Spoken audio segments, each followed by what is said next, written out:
రాష్ట్రము ఏ రకంగా ఎదగాలి.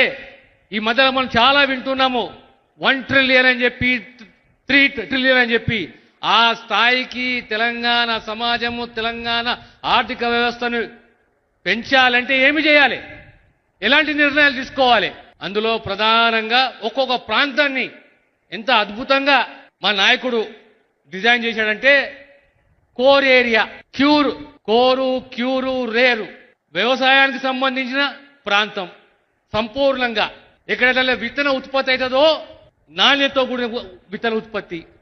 అదే రకంగా మ్యానుఫ్యాక్చరింగ్ ఏరియా, ఉత్పాదకాలు ఉన్న ఏరియా. ఆ ప్రాంతం ఎక్కడంటే మన రింగ్ రోడ్డు తర్వాత సుమారు 60-70 కిలోమీటర్ల ప్రాంతము, RRR ప్రాంతాన్ని పూర్తిగా సంపూర్ణంగా మ్యానుఫ్యాక్చరింగ్ యూనిట్గా చేయాలి, ఉపాధి కల్పించాలి. ఓఆర్ లోపల ఉన్న ప్రాంతాన్ని సర్వీస్ ఏరియాగా ప్రకటించాలి. ఆ తర్వాత ఉన్న ప్రాంతాన్ని వ్యవసాయ రంగంగా ప్రకటించాలి.